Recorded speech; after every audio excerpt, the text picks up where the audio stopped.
Mais si quelque chose, je suis prédicateur, qui fait que je dois aller prêcher comme tout le monde.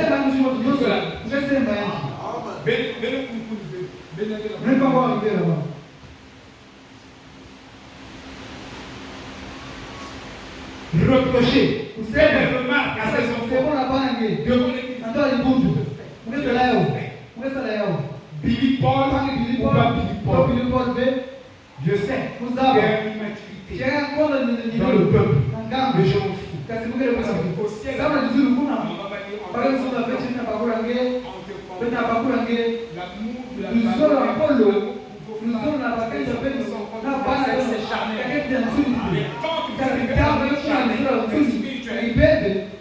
vous ne parlez personne. Vous voyez comment je vais trouver le jeu de Christ. C'est mon frère. Mais Billy Paul, parce que je veux qu'il soit aussi. Alléluia. Donc Dieu, pour vous rendre conscient, il a donné.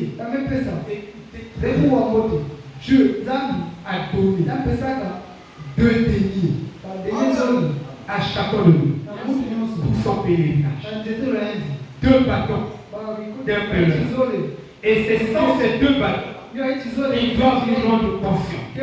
Et ça, maintenant, me dit, quand 2 fois 2 font 4, vous dites que 2 fois 2 égale à 3 et demi, ou 2 fois 2 égale à 8.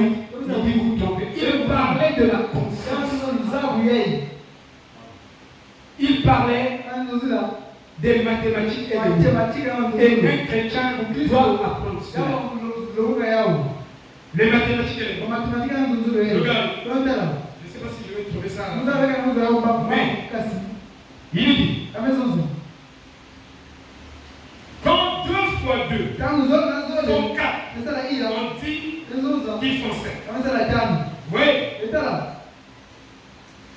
Ça, c'est les chrétiens inconscients qui veulent dire 2 fois 2 égale 7. Non. Nous devons être réalistes en tant que chrétiens. Ne rentrez pas dans les chemins. Hein? Écoutez,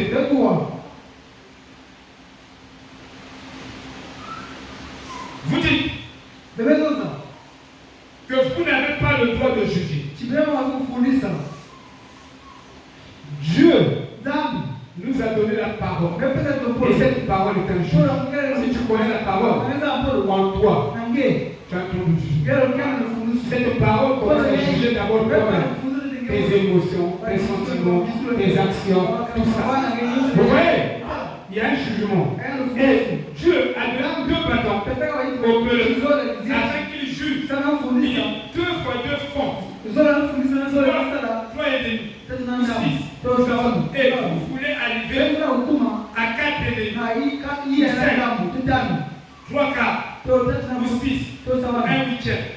Les lois de la véracité et de la quantité et leur véracité ne portent pas de jugement. Écoute, il y a les 2 bâtons qui sont des juges. Moi, je ne juge pas. La parole t'a déjà dit. Quand tu me fais un même, moi, je viens seulement de t'appeler la loi. Sinon, tu avais déjà été jugé par Dieu. Tu as déjà dit cela. Un homme qui a le ministère peut tomber avec une femme.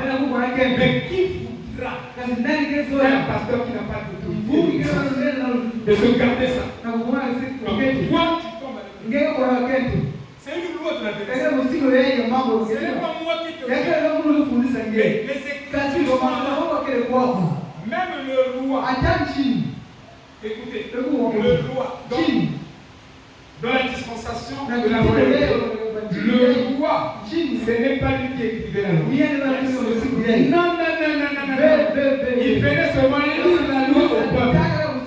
Le pasteur, ce n'est pas lui qui écrit la loi, il vient lire la loi au peuple.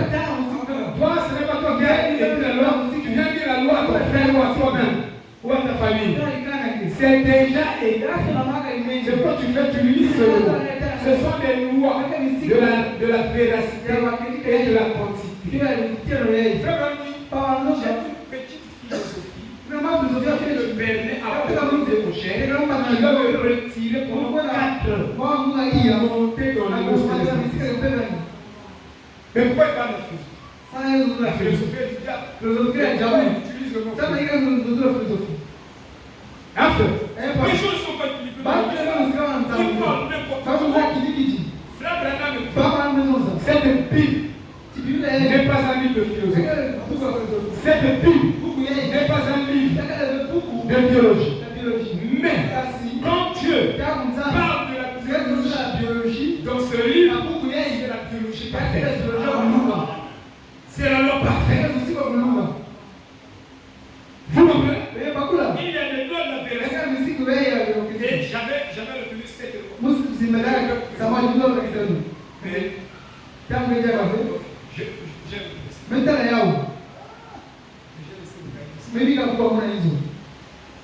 c'est quoi j'avais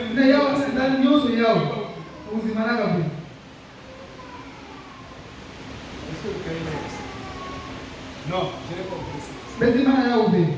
Regardez les 7 lois de la véracité et la quantité. Qui nous rend conscients. Au lieu d'inventer un autre. Donc, tant que vous n'avez pas une conscience, vous ne serez pas incompris. Vous devez avoir. Le pasteur nous a prêché la conscience de l'âme. Je peux prêcher la conscience de la prière. Hein? La conscience de la prière. Donc, vous n'avez pas cette conscience de la prière, vous allez vous amuser. Or, dans les lois de la véracité, de la quantité et de la véracité, nous avons la loi de la fidélité et de la persévérance. La loi de la loi de la fidélité et de la persévérance. Tu n'es pas fidèle. Tu sais que je peux douter de toi. Même ton ministère. Tu viens. Mercredi. Tu choisis le jour. Mercredi. Vendredi. Tu sors. Tu arrives seulement dimanche. Ou tu sors. Vendredi. Tu viens seulement. Je peux douter de toi.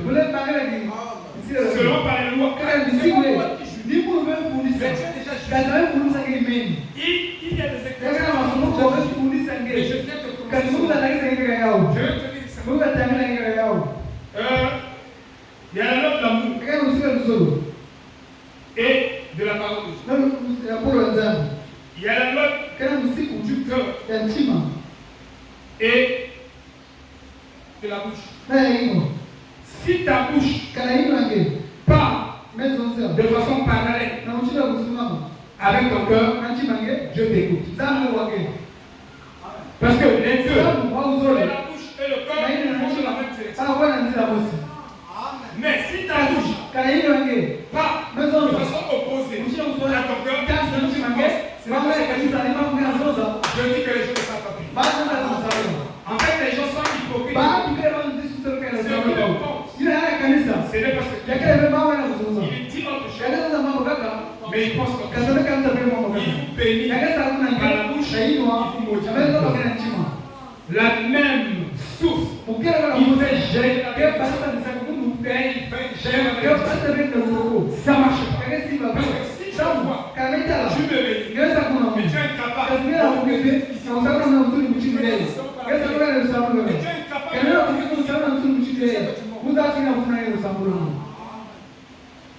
Je sais que tu aimes mon cœur. Seigneur, donne-lui. Oh, belle maison. Une parcelle. Tu es incapable. Ici, je vais là-bas. 10 parcelles. Même là où je me suis installé. Je connais ce point. Mais ma femme, dort comme ça. Je lui montre. On avait des combats. Et Dieu vient me le parisien.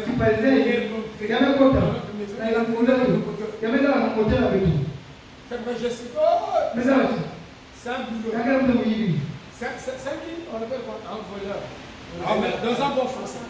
Un escroc. Un arnaqueur. Je vais lui donner de l'argent.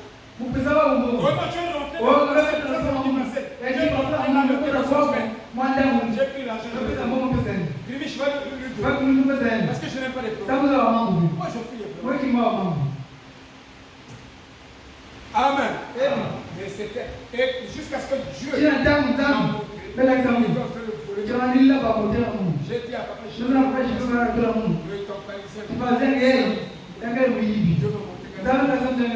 Amen.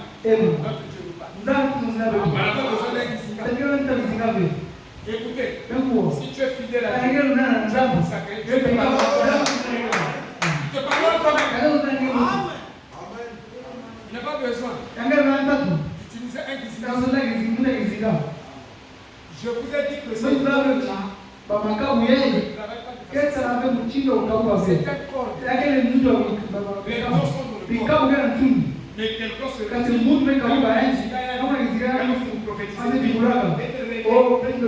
quand tu baisses ces croyances-là, tu vas on va te donner au nom de ta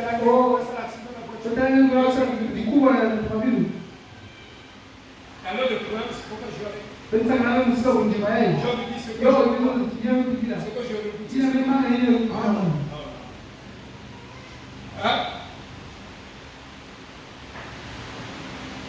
le frère de l'or, la fille, notre fille payée. Là. Tous les jours on commence à on lève.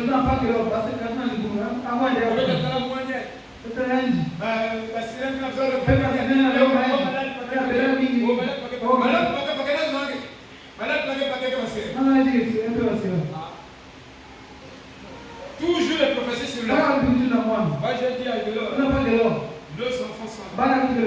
Personne ne les prophétise. Nous, qui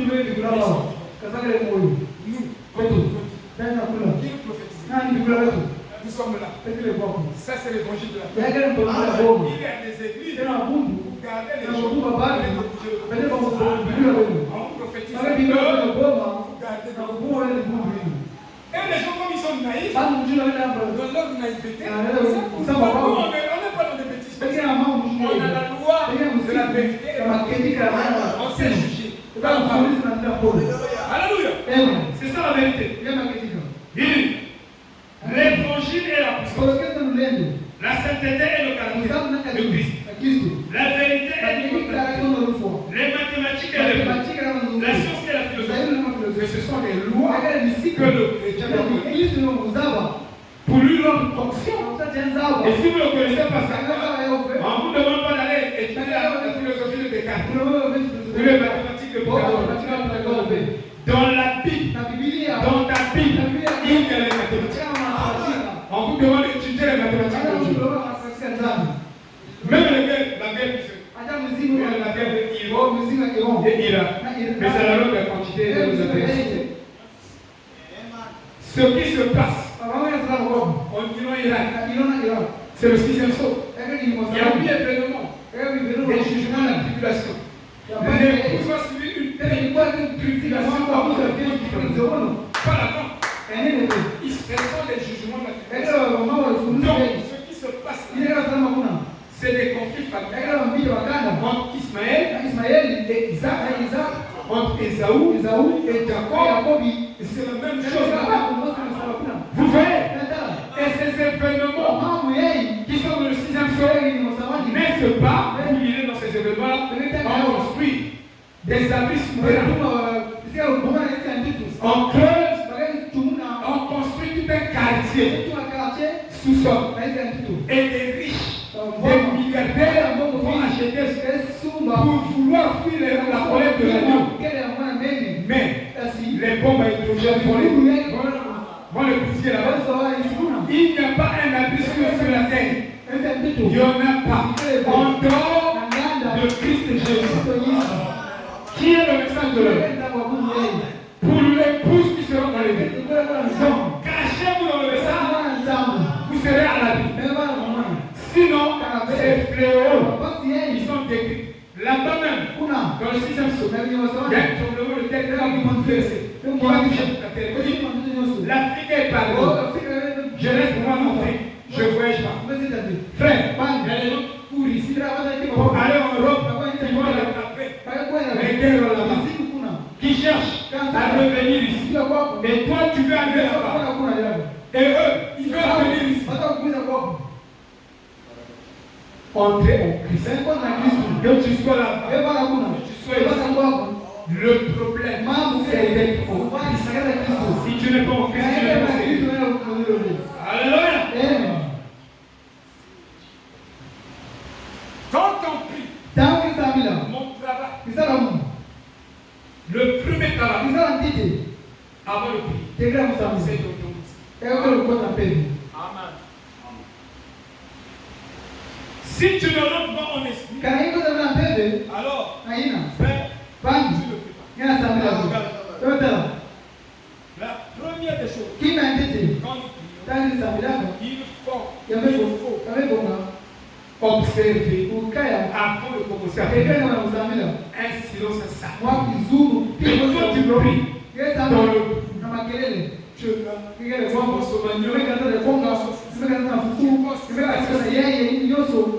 te mets à prier. Seigneur, un jour, le loup était avec lui. Il était en train de il a tourné son dos. Il regardait moi. Il dit, quelqu'un est passé derrière le prophète. Quand il passait, il dit, j'ai senti la présence de Jésus-Christ. C'est comme si Jésus était visiblement dans cette place. Tu pries. Tu n'entres pas. Tu commences à tu n'étais pas en esprit.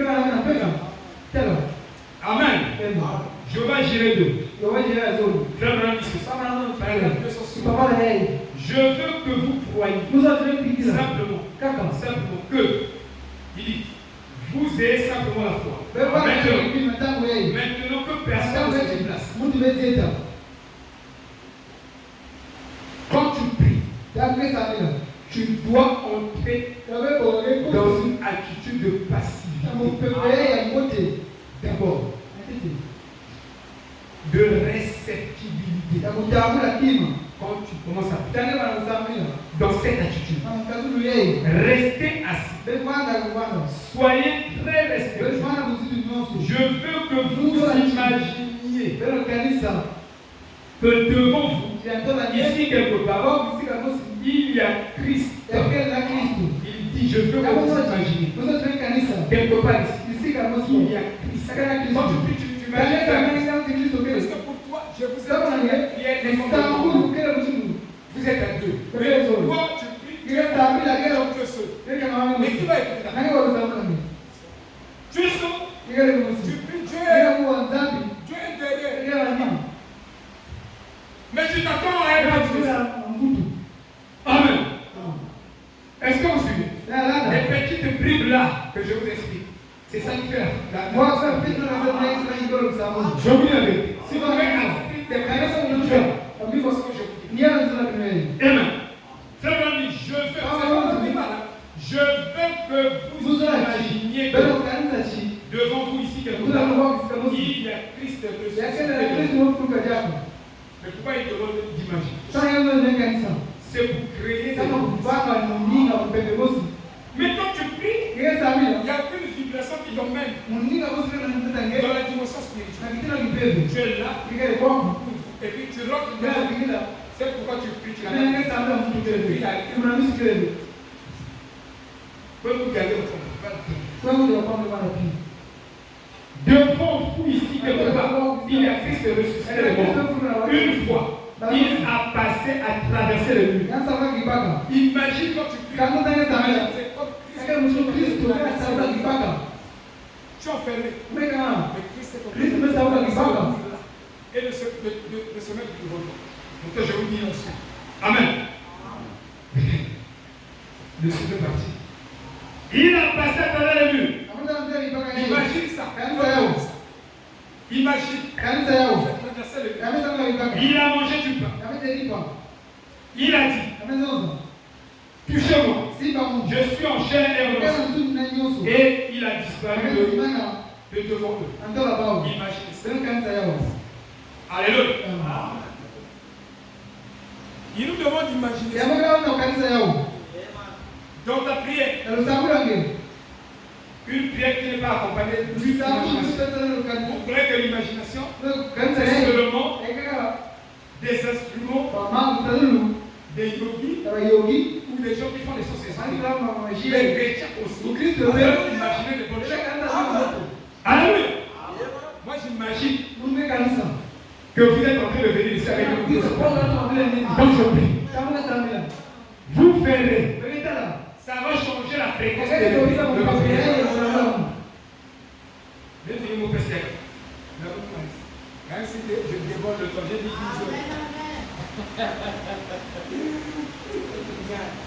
Alléluia! Vous savez dire la vérité. Ça fait du bien. Et quoi, on entend dans l'éternité. Je dis quelque chose. Alléluia! On me dit toujours, il ne faut même pas dire le temps. Laisse-moi tranquille. Les enfants aussi, le coach. Je dis, il faut le comprendre. Je dis, ça c'est ma réponse. Alléluia. Vous voyez? L'anarchie de Christ. Oh frère, écoutez le prophète. Dans la prochaine verset, paragraphe 26. Je crois que nous ressentons tous cela. Mettons des sentiments ne sont pas là. Dans ta prière, tu n'impliques pas les émotions. Les émotions, quand il s'agit de la distraction. Mon Dieu, quand tu as plus de... Mais quand tu es plus, est-ce que tu as d'abord besoin de prier? Tes émotions vibrent à l'unisson avec la présence de Christ. Il dit, je crois que nous ressentons cela, n'est-ce pas? Comment je dois ressentir la présence de Dieu? Tu ne ressens pas la présence de Dieu. Tu n'as même pas un sentiment. La présence de Dieu est avec toi. Après tu comptes. Oh, bien aussi. Hein? Oh. Je ne veux ni rendre, ni couronne, ni parler. Je verrai seulement le regard. Donc, la prière, c'est la contemplation. Donc, quand tu pries, la première des choses, avant que je donne mes prières, je dois rentrer dans un silence sacré. Ce silence m'amène dans la présence de Dieu. Je contemple Dieu. Ça, c'est la première des choses. Je verrai seulement le regarder. N'oubliez pas son mot. Amen. Je verrai seulement le regarder. Vous savez, ne vous dites pas juste, je verrai te tenir la main. Quand tu pries, tu tiens la main. Je te tiens la main. Les gens n'ont pas une fesse. On dit que la prière est. Mais quand on fait tout ça, on dit que c'est un exercice.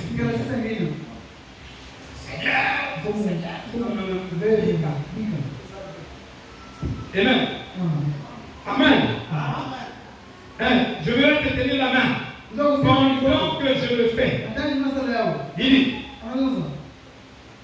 2 fois dans ma vie, 3 fois, je l'ai vu dans une vision. Il avait la même apparence chaque fois, mais qu'il n'y avait pas un seul artiste au monde qui saurait peindre son portrait.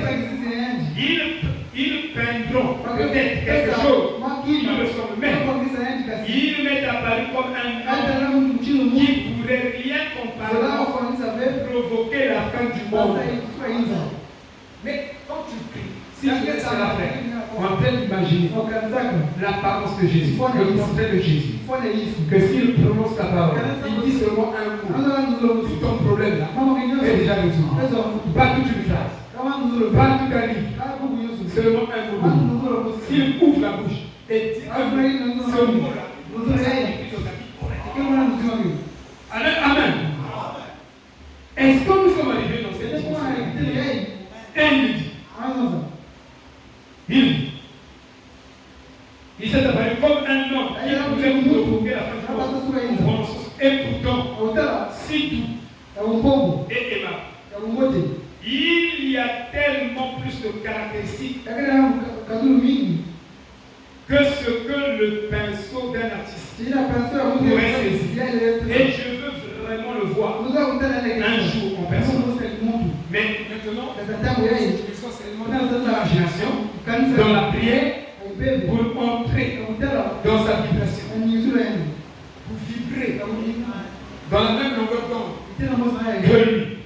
Et j'ai souvent pensé que j'aurais aimé l'entendre lorsqu'il leva ses précieuses mains et dit, regardez, vous voulez prier. Imaginez d'abord les béatitudes. Jésus va dire, venez avant de commencer ta prière. Comment s'imaginer d'abord le Seigneur? Fais un exercice dans ta pensée, dans ton imagination. Alléluia. L'entendre et dit, venez à moi. Voir son air fatigué et lassé. Il est fatigué, il est lassé, et il demande de faire. Oh, il est nerveux. Alors qu'il était fatigué, épuisé par son frère, et il dit, venez à moi, vous tous qui êtes fatigués et chargés, et je vous donnerai du repos. Traînez mon joug, sur vous, et recevez les instructions. Là, tu n'as pas encore commencé à prier. Tu as besoin de créer plus atmosphère. Il amène la présence à côté de toi. Alléluia. C'est un exercice. Car je suis doux et humble. J'aurais aimé l'entendre dire cela. Je n'étais pas là en ce jour, mais je vais entendre. Je vais l'entendre dire ça. Je ne me tenais pas avec Pierre, Jacques et Jean, mais j'espère que je serai près d'eux ce jour-là. Lorsque je pourrai encore dire, c'est bien, bon et fidèle serviteur, entre maintenant dans les joies de ton maître. Vous voyez? Je vais dire encore quelque chose. Amen. On va terminer. Je vais dire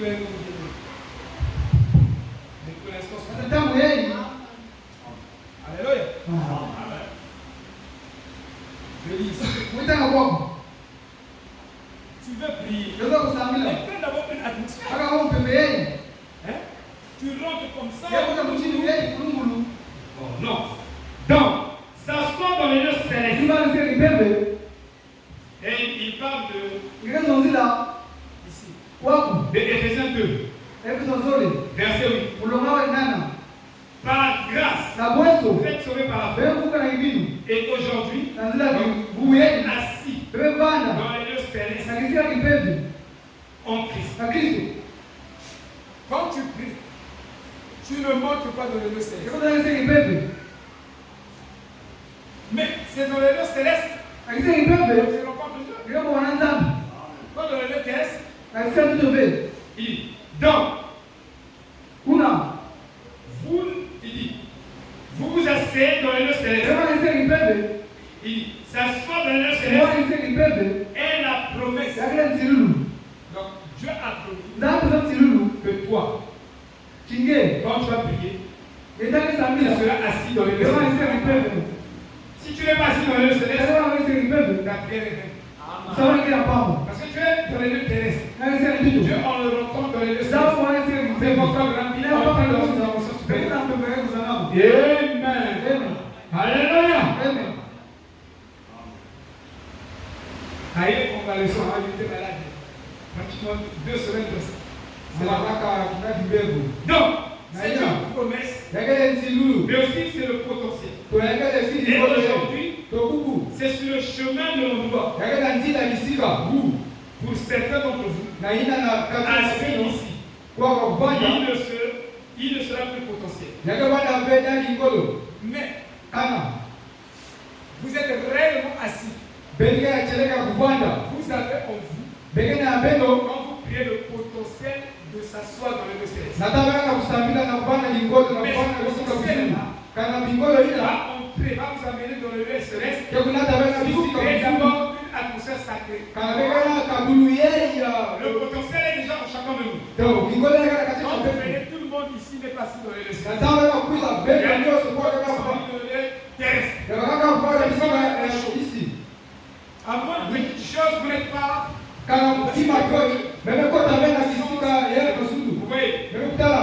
Et il dit, vous n'aurez pas à traverser ou à travers ailleurs. Vous serez changé ici même. Dans vos corps.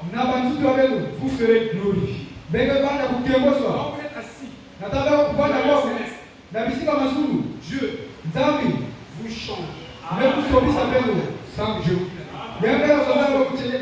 Il vous transforme. Et quand vous voulez prier, vous devez vous élever spirituellement pour vaincre la gravitation. La gravitation qui vous pousse toujours vers le bas. Tu pries. Mais dans la prière, tu as des pensées encore très chargées. Parce qu'il y a une gravitation qui vous tire.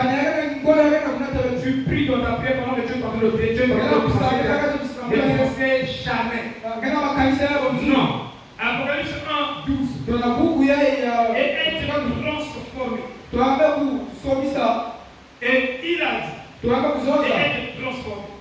Cela a un élément surnaturel. Elle prie par des forces. Tu crées une atmosphère sacrée. Avant de prier, il y a des forces surnaturelles qui viennent te chercher là où tu es. Mener dans les deux célestes. Toi, ton problème, c'est de créer seulement cette atmosphère spirituelle. Vous êtes un créateur en miniature par la création de l'esprit. Ce n'est pas inhabituel. Matthieu 16. Hier, Jacques, sur la montagne Jean, sur la montagne de circulation, il dit qu'il les a littéralement élevés. Ils se sont élevés contre la gravitation. Ils ont lévité. Quand tu pries, tu dois voyager. Tu dois l'éviter. Tu dois changer d'endroit. Tu es là, mais tu n'es plus là. Quand tu entres réellement au prière, tu es assis, mais tu n'es plus assis sur le banc, tu es assis dans le ciel. Celui qu'on voit là, ce n'est que l'homme. Ce n'est que ton négatif. Mais toi-même, tu es avec Christ.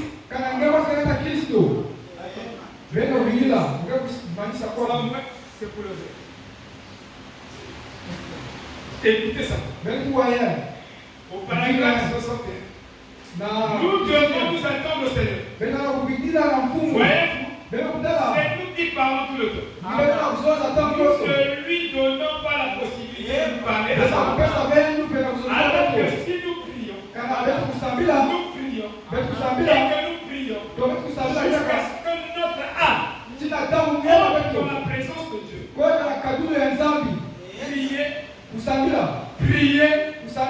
Prier, jusqu'à ce. Est-ce que tu as déjà prié et que tu es sûr, tu reçois que ton âme est dans la présence. C'est ça en fait. Si tu n'es pas sûr, tu es encore loin de Dieu. C'est pourquoi ta prière est éloignée de Dieu.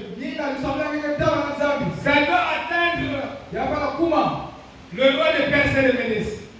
Ça doit atteindre même le plafond de ta maison.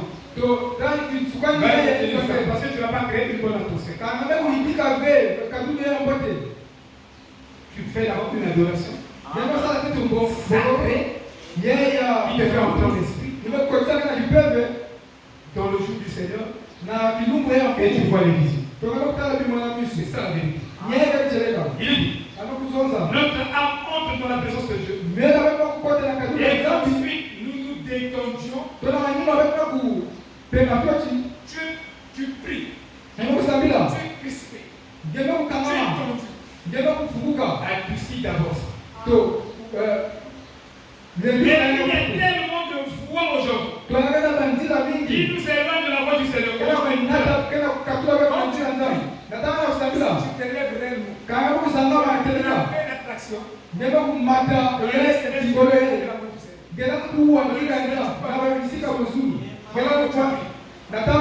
C'est réel. Ce n'est pas étonnant que la foi de Dieu soit quelque chose de rare. Les gens prient, mais ils n'écoutent pas la voix de Dieu.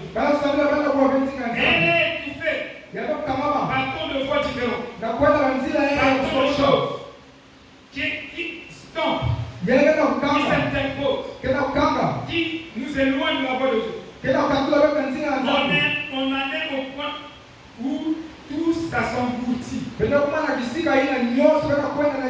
Nos sens sont engloutis. Il faut décompter les sens. Donner la souplesse. Je ne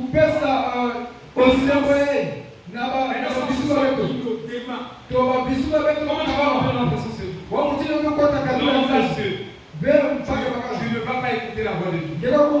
Alléluia. On n'écoutera pas la voix de Dieu comme ça. Donc, dans sa présence. Paragraphe 13.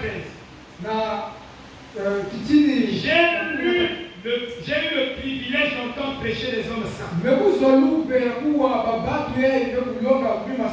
le message, on ne veut plus écouter les hommes saints, c'est vraiment la cassette. On a un privilège d'écouter les hommes saints. On a raconté une fois au sujet de Charles Finet. Un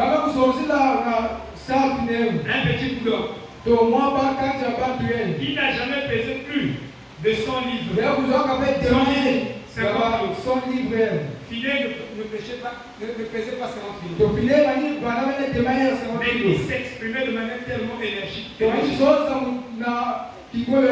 Un jour, il était tellement consacré. Il sortait de la prière. Il a testé l'acoustique d'un bâtiment. À cette époque-là, les systèmes de sonorisation n'existaient pas. Pourquoi il ne faut pas les systèmes de sonorisation? Alors, et un homme qui faisait les travaux de réflexion au balcon. Ou en haut, sur le toit du bâtiment, a entendu ce top qui entrait. Alors, il ne savait pas qui étaient ces gens. Il est resté bien tranquille. Et M. Finet allait tester la possible. Après avoir passé beaucoup de temps en prière, en vue des prénoms du réveil, qu'il allait faire, il a testé sa voix. C'est voir jusqu'où elle portait. Il est allé à la chair en vitesse. Et il a dit, répondez-vous sinon vous payez. Et il a dit avec tant de force. Après avoir été sous l'onction de Dieu, que l'homme a dégringolé du haut du balcon sur le sol. Et du haut du bâtiment sur le sol. L'homme est tombé. Dans cette voie-là, quand vous êtes dans le Seigneur, il y a un élément surnaturel qui se met dans la voie.